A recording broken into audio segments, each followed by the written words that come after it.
perbedaan akuntansi dan juga auditing. Karena sebelum belanja mengenai penjelasan lebih lanjut mengenai auditing atau kegiatan suatu audit internal, maka kita harus mengetahui apa itu perbedaan dari akuntansi dan juga auditing. Akuntansi itu merupakan suatu kegiatan ekonomi yang meliputi pencatatan, pengklasifikasian, dan juga merangkum peristiwa ekonomi dengan tujuan untuk menyediakan informasi keuangan yang digunakan dalam pengambilan keputusan pada suatu perusahaan. Adapun auditing itu sendiri merupakan suatu proses sistematis pemerolehan dan pengevaluasian bukti-bukti yang terkait dengan asasi manajemen atas tindakan-tindakan ekonomi yang difungsikan untuk memastikan tingkat kesesuaian antara asasi-asasi tersebut dan kriteria-kriteria yang telah ditetapkan sebelumnya, serta untuk mengomunikasikan hasilnya kepada pihak-pihak yang berkepentingan. Adapun akuntansi dan juga auditing itu secara signifikan memerlukan pertimbangan profesional. Oleh karena itu, auditor itu harus mencari kewajaran dalam suatu laporan keuangan, sehingga dalam melakukan pemeriksaan, auditor itu perlu memperoleh bukti-bukti yang akurat, yang konkret untuk meyakinkan validitas dan juga ketepatan perlakuan akuntansi atas suatu transaksi ataupun kejadian pada suatu perusahaan. Kemudian terdapat beberapa jasa akuntan publik. Di sini ada 3 jasa akuntan publik. Yang pertama yaitu asuransi. Asuransi ini selain berfokus kepada masalah keuangan, jasa ini juga berfokus kepada kaitan dengan lingkup luas informasi yang digunakan oleh para pengambil keputusan. Dan jasa ini tuh meliputi jasa akuntansi, jasa penilaian risiko, dan juga jasa penilaian kinerja. Jasa akuntan publik yang kedua yaitu atestasi, yang dimana atestasi itu sendiri merupakan suatu pernyataan pendapat atau pertimbangan orang yang independen dan juga kompeten tentang apakah esensi suatu entitas itu sesuai atau tidak, atau dalam semua hal yang material atau tidak, dengan kriteria-kriteria yang telah ditetapkan sebelumnya. Dan jasa ini tuh meliputi audit penilaian atau review dan juga prosedur yang disepakati. Jasa akuntan publik yang ketiga yaitu non-assurance, yang dimana jasa yang dihasilkan oleh akuntan publik yang di dalamnya tidak memberikan suatu pendapat keyakinan negatif, ringkasan temuan, ataupun bentuk lain keyakinan. Maka jenis jasa ini itu meliputi konsultasi manajemen dan juga perencanaan keuangan. Selanjutnya yaitu tipe-tipe audit, yang dimana terdapat 3 tipe audit. Yang pertama yaitu audit laporan keuangan, yang dimana audit ini itu bertujuan untuk menentukan apakah laporan keuangan perusahaan secara keseluruhan itu telah disajikan sesuai dengan prinsip akuntansi yang berlaku umum. Yang kedua yaitu audit kepatuhan. Audit ini itu bertujuan untuk mempertimbangkan apakah audite itu telah mengikuti prosedur, aturan-aturan, dan juga regulasi tertentu yang telah ditetapkan oleh pihak yang memiliki otoritas yang lebih tinggi. Yang ketiga yaitu jasa non-assurance, yang dimana audit ini itu dimaksudkan untuk memeriksa keseluruhan atau sebagian dari aktivitas organisasi atau perusahaan dengan tujuan tertentu, sehingga nantinya akan memberikan rekomendasi perbaikan untuk organisasi tersebut. Jadi seperti lebih ke memberikan konsultasi seperti itu.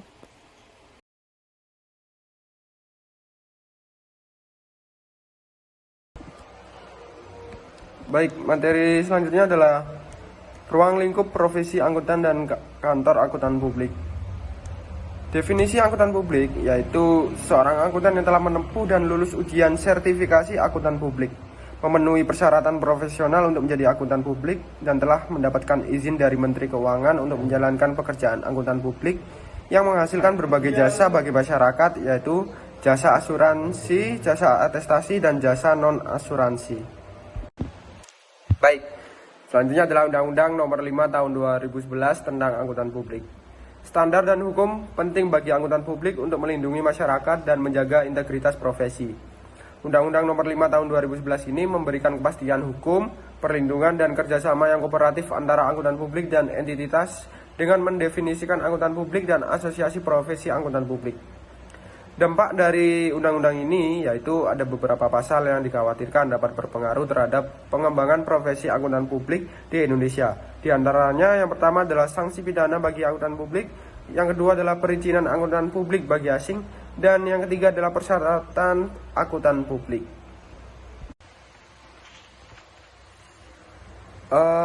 Secara garis besar, akuntan dapat dibagi menjadi 4 jenis. Yang pertama adalah akuntan publik, yang kedua akuntan pemerintah, yang ketiga akuntan internal, yang keempat adalah akuntan pendidik. Akuntan publik ini dikenal dengan sebutan akuntan eksternal, merupakan akuntan independen yang memberikan jasa-jasanya atas dasar pembayaran tertentu, yang termasuk dalam kategori akuntan publik adalah akuntan yang bekerja pada kantor akuntan publik atau dikenal dengan singkatan KAP. Lalu akuntan pemerintah ini adalah yang bekerja pada lembaga-lembaga pemerintah, misalnya seperti kantor Badan Pengawas Keuangan dan Pembangunan dan Badan Pengawas Keuangan. Dalam akuntan pemerintah itu juga ada yang berada dalam lembaga-lembaga pemerintah, misalnya bertugas untuk melakukan pemeriksaan keuangan terhadap beberapa perusahaan yang ditunjuk oleh lembaga-lembaga tersebut untuk dicek bagaimana keuangannya berjalan secara baik atau tidak.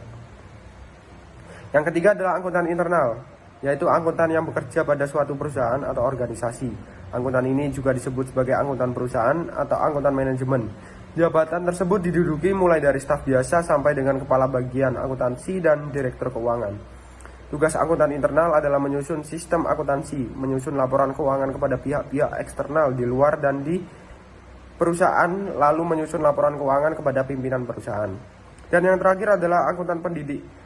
Akuntan pendidik adalah akuntan yang bertugas dalam pendidikan akuntansi, melakukan penelitian dan pengembangan akuntansi mengajar, dan menyusun kurikulum pendidikan akuntansi di perguruan tinggi.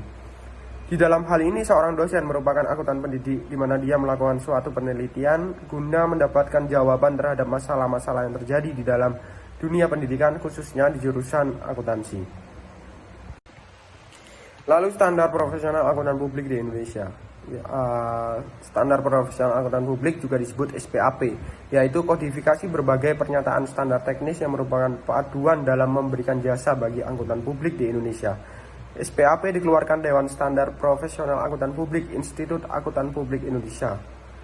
Standar profesional akuntan publik per 1 Januari 2001 terdiri dari 5 standar, yaitu yang pertama adalah pernyataan standar auditing (PSA), yang kedua standar atestasi, yang ketiga standar jasa akuntan dan review, keempat standar jasa konsultan, dan kelima adalah standar pengendalian mutu.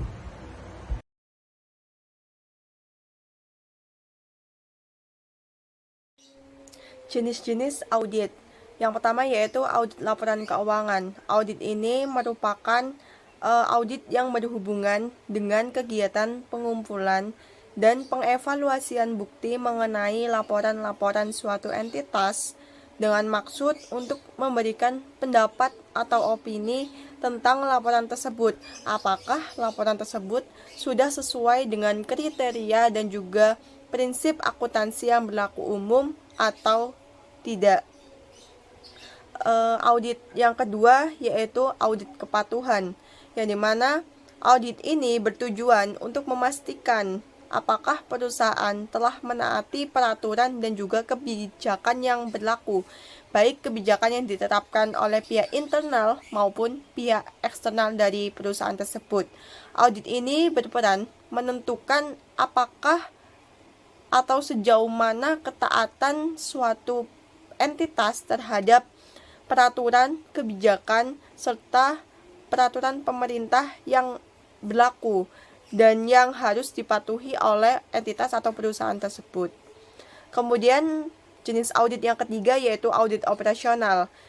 Jenis audit ini itu mencakup pemeriksaan terhadap kegiatan operasional sebuah perusahaan seperti kebijakan akuntansi, kemudian kebijakan operasional manajemen perusahaan tersebut, yang dimana hal ini tuh untuk memastikan kegiatan operasional yang telah dilakukan itu sudah berjalan secara efektif dan juga efisien. Kemudian audit atau jenis audit yang terakhir yaitu audit dengan tujuan tertentu, yang dimana audit dengan tujuan tertentu atau ADTT itu merupakan proses mengumpulkan dan menganalisis bukti secara sistematis yang bertujuan memberikan jawaban atas laporan dugaan penyimpangan dari laporan reguler, laporan masyarakat ataupun permintaan dari pimpinan kementerian atau lembaga negara non-kementerian. Dan jenis audit ini merupakan suatu kegiatan audit yang dilakukan oleh penegak hukum seperti BPK. Selanjutnya yaitu opini audit, yang dimana pengertian dari opini audit itu sendiri berdasarkan atau menurut SPAP, Standar Profesional Akuntan Publik, itu merupakan opini yang dikeluarkan oleh seorang auditor setelah melakukan pemeriksaan laporan keuangan berstandar akuntansi. Adapun terdapat 5 jenis opini audit berdasarkan Standar Profesional Akuntan Publik. Yang pertama yaitu opini wajar tanpa pengecualian. Opini wajar tanpa pengecualian ini dikeluarkan karena laporan keuangan perusahaan itu telah tersusun dengan rapi dan juga berdasarkan standar akuntansi yang berlaku. Sehingga seorang auditor dapat menilai kewajaran dari laporan keuangan perusahaan tersebut karena adanya kelengkapan bukti yang akurat dan juga sesuai dengan informasi-informasi yang ada. Kemudian yang kedua yaitu opini wajar tanpa pengecualian dengan adanya tambahan paragraf penjelasan, yang dimana jenis opini audit ini menyatakan bahwa laporan keuangan itu tersusun sesuai dengan standar dan tidak mengandung kejanggalan. Akan tetapi, auditor itu memberikan catatan khusus yang berkaitan dengan masa pengeluaran laporan keuangan tersebut, seperti ketika adanya bencana alam, adanya korupsi internal, dan juga perusahaan dalam proses pilot dan lain sebagainya. Yang ketiga yaitu opini wajar dengan pengecualian, yang dimana auditor itu diperbolehkan menyimpulkan hasil laporan keuangan secara wajar beserta pengecualian tertentu. Kondisi demikian itu dimaklumi dengan kriteria opini audit adalah ditemukannya bukti atau bukti atas simpulan kesalahan penyajian dan laporan keuangan yang tidak pervasif. Apabila auditor tidak mempunyai bukti yang memadai, auditor itu dapat mengeluarkan opini wajar dengan pengecualian melalui simpulan terhadap hasil pengaruh kesalahan penyajian yang tidak ditemukan. Kemudian yang keempat yaitu opini tidak wajar, yang dimana opini audit tidak wajar itu merupakan jenis opini audit dengan interpretasi bahwa hasil pemeriksaan itu mengandung kesalahan penyajian yang material dengan bukti yang cukup memadai dan juga tepat dan konkret. Yang terakhir yaitu opini tidak menyatakan pendapat. Apabila auditor itu tidak mendapatkan bukti yang memadai dan cukup konkret dalam memberikan opini audit, maka auditor itu diperbolehkan untuk tidak menyatakan pendapat mengenai kewajaran suatu laporan keuangan perusahaan tersebut. Nama saya Gabriela Zalina Israelenza dengan NPM 115 dari kelompok 3. Di sini saya akan menjelaskan mengenai review materi pertemuan keempat dengan judul materi, tujuan dan tanggung jawab auditor. Nah, yang pertama, apa itu tujuan pelaksanaan audit? Nah, audit dilakukan untuk mendapatkan keyakinan bahwa laporan keuangan yang disajikan oleh perusahaan telah disusun melalui proses akuntansi yang berlaku umum dan disajikan dengan sebenarnya, yaitu yang pertama ada kondisi keuangan perusahaan pada tanggal pelaporannya, dan kedua ada bagaimana kinerja manajemen pada periode tersebut.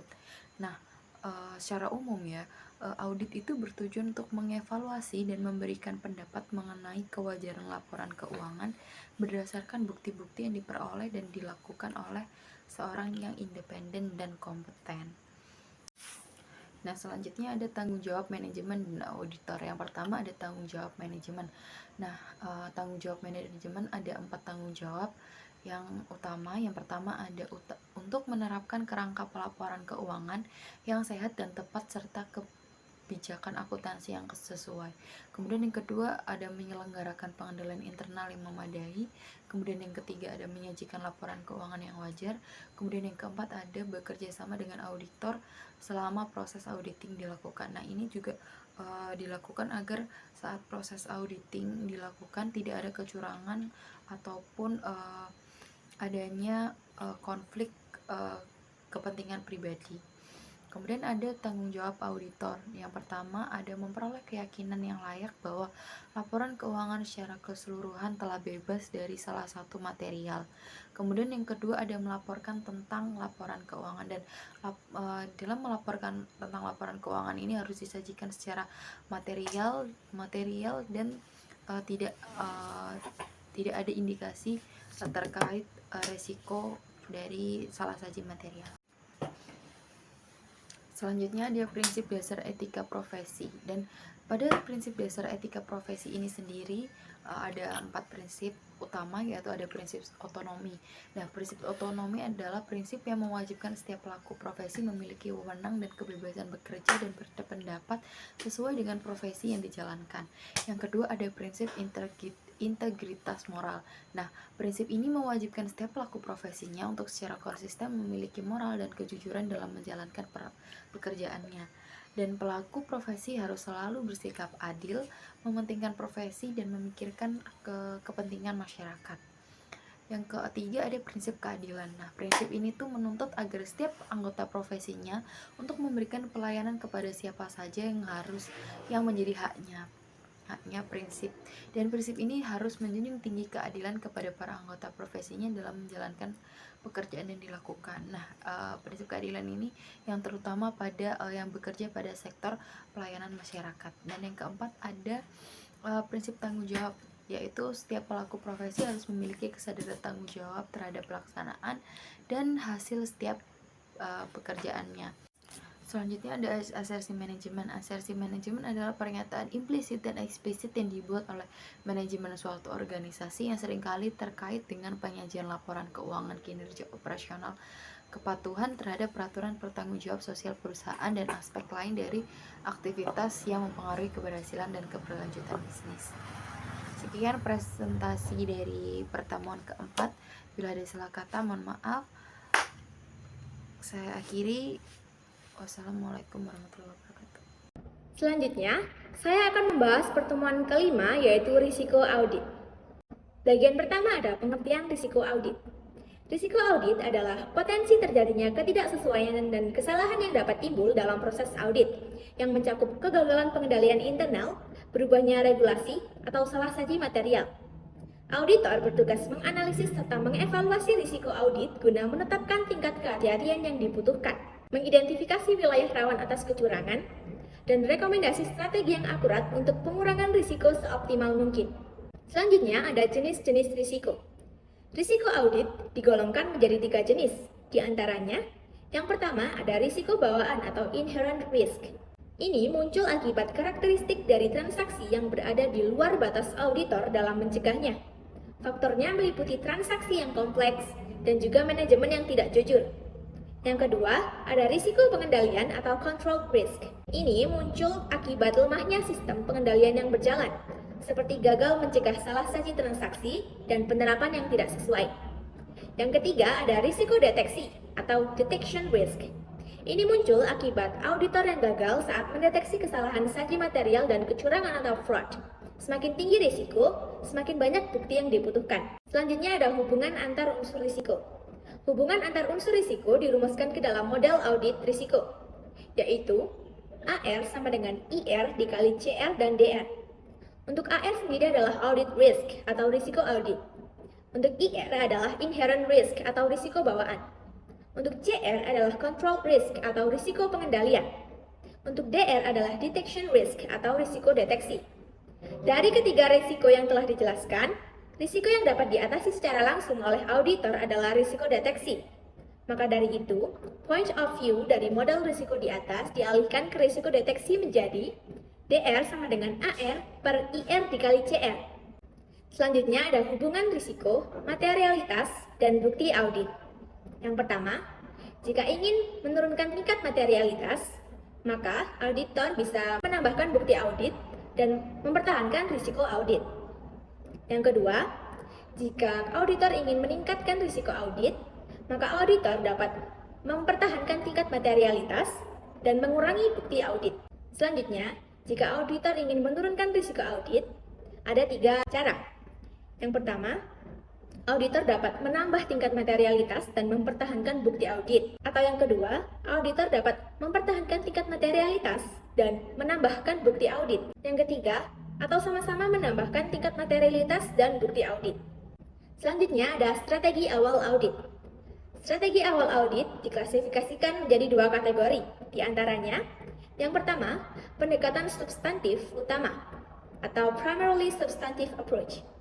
Auditor menganggap risiko pengendalian sebagai risiko tinggi atau tidak dapat diandalkan. Untuk yang kedua, ada pendekatan penilaian rendah atas risiko pengendalian atau lower assessed level of control risk approach. Auditor menilai risiko pengendalian pada tingkat yang lebih rendah yang berarti mengasumsikan pengendalian internal cukup efektif dalam mendeteksi kesalahan. Pemilihan antara kedua pendekatan ini akan tergantung pada penilaian auditor terhadap efektivitas pengendalian internal entitas yang diaudit. Jika auditor melakukan pengendalian internal, maka auditor kemungkinan akan mengambil pendekatan substantif utama. Sebaliknya, jika auditor memiliki keyakinan penuh yang cukup tentang keefektifan pengendalian internal, pendekatan penilaian rendah atas risiko pengendalian mungkin akan diambil oleh auditor. Baik, selanjutnya, pertemuan ke-6 mengenai risiko kecurangan dalam pelaporan keuangan. Yang pertama ada jenis-jenis kecurangan atau fraud. Kecurangan mengilustrasikan seluruh penipuan yang disengaja, di mana bermaksud mengambil hak milik pihak lain. Nah, klasifikasi utamanya ada dua, di antaranya yang pertama kecurangan pelaporan keuangan. Nah, tindakan ini menyuguhkan upaya melebihkan atau menurunkan pendapatan dan juga penghilangan liabilitas dan biaya. Tujuannya adalah menciptakan cadangan pendapatan yang dapat digunakan untuk masa mendatang dan mengurangi pajak penghasilan. Yang kedua, ada penyalahgunaan aset. Tindakan ini sudah masuk ranah pencurian yang ada keterlibatan dengan aset suatu perusahaan. Skema ini adalah yang paling umum dan biasanya dilakukan oleh manajemen puncak karena kendalinya itu kan lebih besar atas aset yang menyebabkan skema ini tidak lagi disebut sebagai penipuan tidak material. Selanjutnya ada triangle fraud, yaitu terdapat 3 faktor utama yang biasanya hadir ketika seseorang terlibat dalam tindakan kecurangan. Yang pertama yaitu ada pressure atau tekanan. Ini adalah faktor yang mendorong seseorang untuk melakukan kecurangan. Bisa bersifat finansial seperti utang yang besar atau kebutuhan mendesak, dan juga bisa bersifat non-finansial, yaitu seperti tekanan dari atasan atau masalah pribadi. Kemudian yang kedua, ada opportunity atau kesempatan. Ini merujuk pada situasi di mana seseorang memiliki akses dan kemampuan untuk melakukan kecurangan tanpa segera terdeteksi, seperti kelemahan dalam sistem pengendalian internal dan pengawasan. Yang ketiga ada rationalization atau rasionalisasi, adalah proses mental di mana seseorang meyakinkan diri sendiri bahwa tindakan kecurangan yang mereka lakukan ini adalah wajar atau dapat dibenarkan. Nah, untuk mencegahnya, dapat dilakukan melalui pelatihan karyawan tentang etika dan bisnis, dan menciptakan budaya perusahaan yang mendorong integritas dan kepatuhan. Selanjutnya ada penilaian risiko kecurangan. Standar audit mewajibkan auditor melakukan penilaian risiko kesalahan saji yang material. Sikap skeptisisme harus selalu dipertahankan dalam seluruh aspek, di mana seringkali menghadapi tantangan karena kecurangan yang material ini sangat jarang ditemukan oleh para auditor di sepanjang karirnya. Selama tahap perencanaan audit, setiap anggota tim harus mempunyai pemikiran untuk selalu bertanya atas evaluasi bukti dan pengidentifikasian risiko yang mungkin akan timbul. Selanjutnya ada tata kelola perusahaan dalam mengurangi risiko kecurangan. Pihak yang memiliki tanggung jawab menerapkan tata kelola yang ada di perusahaan adalah manajemen, yang dimana dimaksudkan untuk meminimalkan risiko kecurangan. Untuk mewujudkan tindakan tersebut, maka ada 3 elemen yang dapat dilaksanakan, diantaranya yang pertama, merealisasikan budaya kejujuran dan etika yang tinggi. Yang kedua, manajemen bertanggung jawab melakukan evaluasi risiko kecurangan. Yang ketiga, komite audit mengawasi berjalannya tata kelola perusahaan. Selanjutnya ada respons terhadap risiko kecurangan. Saat auditor menghadapi risiko kecurangan yang material, harus segera melakukan tingkatan yang telah ditetapkan untuk menanggapi risiko, yaitu sebagai berikut. Yang pertama, respons keseluruhan, seperti macam-macam petugas yang memiliki tugas dalam tim. Yang kedua, respons tingkat asersi, seperti aturan untuk evaluasi waktu catat transaksi pendapatan. Yang ketiga, ada respons pengabaian manajemen, sebab hal ini sering terjadi di seluruh perusahaan. Nah, dari ketiga tanggapan, auditor dapat memilih satu dan perlu dilakukan diskusi temuan dengan manajemen dan menjalankan pengendalian yang telah dirancang. Selanjutnya, area risiko kecurangan. Meskipun auditor telah memiliki pengetahuan menyeluruh mengenai gejala yang timbul jika terjadi kecurangan, namun akan tetap sulit untuk terdeteksi. Area yang paling rentan yaitu pendapatan dan piutang. Di antaranya, yang pertama, pendapatan yang palsu atau ilusif. Yang kedua, pendapatan yang diakui terlalu cepat. Yang ketiga, penyesuaian pendapatan yang dimanipulasi. Selanjutnya ada tanggung jawab ketika muncul kecurigaan atas adanya kecurangan. Pendeteksian kecurangan seringkali ditemui dari informasi pengguna atau karyawan anonim. Bisa juga dari hasil tinjauan manajemen, dari audit internal, atau secara tidak sengaja. Tindakan yang akan dilakukan oleh auditor saat menemui tanda kecurangan ini adalah: yang pertama, melakukan penyelidikan kepada manajemen dengan 3 kategori. Ada penyelidikan informasional, penyelidikan penilaian, dan penyelidikan interrogatif. Yang kedua, melakukan evaluasi mengenai tanggapan atas pertanyaan dengan menggunakan teknik mendengarkan dan mengawasi isyarat pelaku. Yang ketiga, menganalisis perangkat lunak audit dan memperluas uji substantif. Selanjutnya, pendokumentasian penilaian indikasi kecurangan. Auditor perlu pendokumentasian sesuai standar audit terkait dengan pertimbangan auditor saat salah satu material atas kecurangan terdeteksi. Pertama, pengambilan keputusan konkret atas personel tim, termasuk siapa saja, bagaimana, dan kapan diskusi terjadi. Yang kedua, prosedur untuk perolehan informasi guna melakukan identifikasi risiko kecurangan yang material. Yang ketiga, risiko atas kecurangan yang material yang teridentifikasi seluruhnya, tingkat asersi, dan rincian respons para auditor. Yang keempat, alasan pendukung untuk kesimpulan bahwa tidak adanya risiko atas pengakuan pendapatan yang tidak akurat yang tersaji material. Yang kelima, hasil pemberlakuan prosedur guna mengatasi kelalaian risiko. Yang keenam, situasi yang mencerminkan prosedur audit tambahan atau tanggapan lain dari auditor beserta tindakannya. Yang ketujuh, sifat komunikasi para panitia audit dan manajemen mengenai kecurangan yang dijalankan.